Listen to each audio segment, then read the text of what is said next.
नमस्कार दोस्तों, आज मैं आपके साथ में इंश्योरेंस से जुड़े हुए एक और दूसरे अहम मुद्दे के ऊपर मैं बात करना चाहता हूं।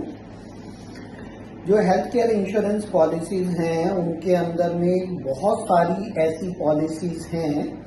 जिनके अंदर में रूम रेंट के ऊपर में, आईसीयू चार्ज के ऊपर में, डिफरेंट टाइप के चार्जेस के ऊपर में कैपिंग है।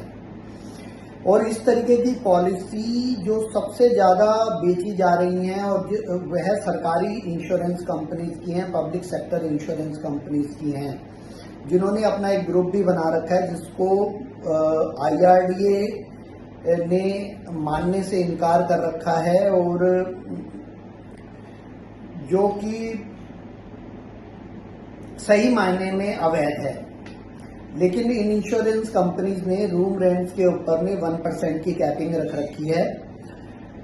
और उसका कॉन्सिक्वेंस ये होता है कि जब आप अस्पताल के अंदर में इलाज के लिए जाते हैं तो मान लीजिए आपकी 5 लाख रुपए की इंश्योरेंस है, तो 1% रूम कैपिंग का मतलब हुआ कि आप मैक्सिमम 5,000 रुपये पर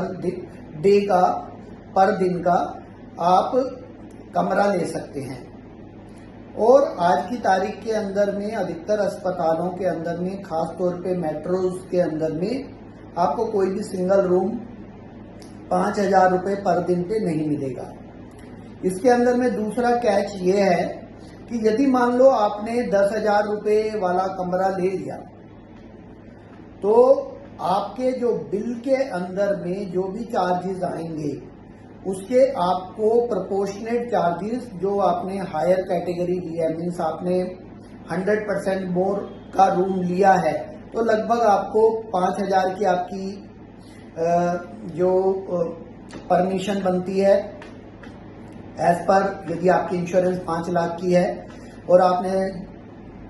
10,000 रुपये वाला कमरा ले लिया, तो लगभग आपको 50% चार्जेस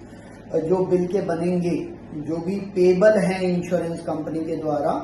वे आपको अपनी पॉकेट से भरने पड़ेंगे। अधिकतर लोगों को इस चीज की समझ नहीं है, और इस बात के ऊपर में ध्यान दीजिए। आज की तारीख के में इंश्योरेंस पॉलिसीज को पोर्ट किया जा सकता है। आप ऐसी कंपनीज के साथ में उन पॉलिसीज को पोर्ट कर लीजिए जहां पे आपकी इंश्योरेंस के ऊपर में आपके रूम रेंट्स और अलग अलग किस्म के चार्जेस के ऊपर में कोई कैपिंग ना हो। इस बात के ऊपर में बिल्कुल ध्यान दीजिएगा। हेल्थ इंश्योरेंस होना बहुत ही जरूरी है, क्योंकि आज की तारीख में हेल्थ केयर एक्सपेंसेस बढ़ते जा रहे हैं, और मेरी सलाह ये रहेगी कि हर कोई कम से कम 5 लाख रुपए की इंश्योरेंस पॉलिसी को अपने परिवार के लिए लेके रखे, और उसके ऊपर में अपनी क्षमता अनुसार 5 से 10, 20 जितना का भी आपको टॉपअप लेना है, एक अलग से टॉपअप प्लान लेके रखें। टॉपअप प्लान के ऊपर में प्रीमियम कम होता है, लेकिन आप उन इंश्योरेंस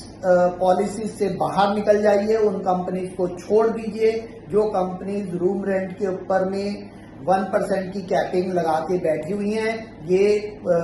बहुत बड़ा गलत कार्य है जो ये इंश्योरेंस कंपनीज कर रही हैं, और इसके अंदर में सबसे बड़ी जो कल्प्रिट हैं वो हमारी नेशनलाइज्ड इंश्योरेंस कंपनीज हैं, पब्लिक सेक्टर की इंश्योरेंस कंपनीज हैं, जो कि इंडिविजुअल पॉलिसी होल्डर्स के लिए, जो आप हम जैसे, जो कि किसी कॉर्पोरेट के अंदर में वर्क नहीं करते हैं, नौकरी नहीं करते हैं, कोई सरकारी नौकरी नहीं करते हैं, सेल्फ एम्प्लॉयड लोग हैं, उन लोगों के साथ में ये इंश्योरेंस कंपनीज बहुत ज्यादा नाइंसाफी कर रही हैं, और इसके ऊपर में आप ध्यान दीजिएगा और अपनी पॉलिसीज को करेक्ट करिए, उनको पोर्ट करिए, और इंश्योरेंस कंपनीज की इस धांधली और इस नाइंसाफी के खिलाफ में आवाज उठाइए। और मैं तो ये कहूंगा कि यदि आप खुद इंश्योरेंस कंपनीज के अंदर में काम करने वाले हैं, पॉलिसीज बनाने वाले हैं, तो इस बात पे ध्यान दीजिए कि अल्टीमेटली हम सबको सफर करना पड़ता है। हमारा पूरा का पूरा परिवार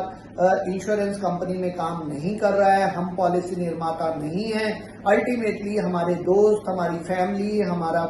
परिवार, हर कोई गलत किस्म की यदि हम पॉलिसीज बनाएंगे तो उससे वो सफर करेगा। Please make that kind of policies which are helpful for every citizen and which are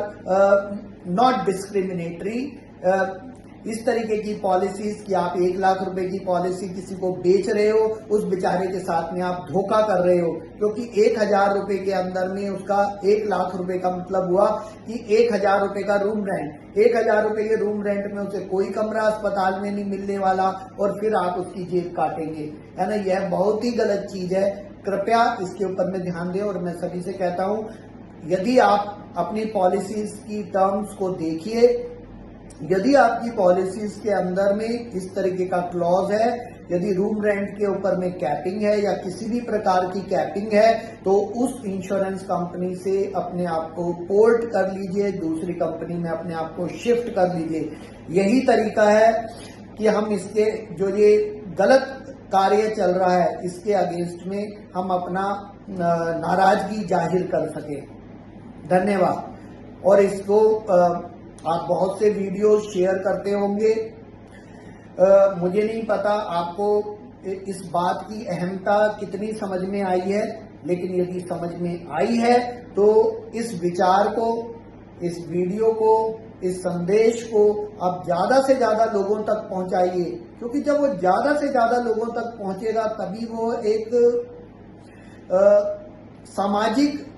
क्रांति या सामाजिक विषय बनेगा। हमें कोई क्रांति नहीं करनी है, ये एक सामाजिक समस्या है जिससे हम सबको सामना करना है, चाहे हम सरकारी अधिकारी हैं, चाहे हम खुद कॉर्पोरेट में वर्क कर रहे हैं, चाहे हम खुद इंश्योरेंस कंपनी में वर्क कर रहे हैं। Ultimately one day or another we are going to suffer. सो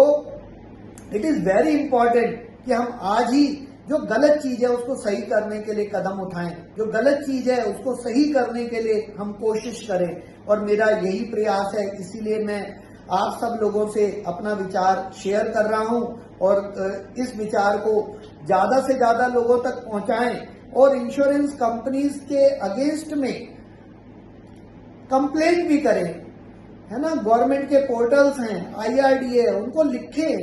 है ना। CP ग्राम है गवर्नमेंट का पोर्टल, जिसके ऊपर में आप अपना ग्रीवेंस लिख सकते हैं, आप लिखें। जब ज्यादा से ज्यादा लोग इस चीज के खिलाफ में आवाज उठाएंगे तो आशा है कि कुछ ना कुछ हमारे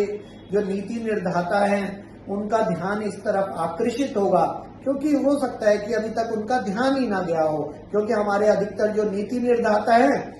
वह सरकारी इंश्योरेंस के द्वारा कवर्ड हैं और उनको इन सब समस्याओं का सामना नहीं करना पड़ता। तो जब हम अधिक से अधिक लोग इस विषय के ऊपर में चर्चा करेंगे, इसको शेयर करेंगे, इसके ऊपर में अपनी नाराजगी जाहिर करेंगे, तो हमारे नीति निर्धाता भी जल्दी इस बात को समझेंगे और उनके कानों तक ये बात पहुंचेगी और सरकार कोई ना कोई ऐसा सुधार का कार्य करेगी जिससे कि हम लोगों के लिए हेल्थ केयर इंश्योरेंस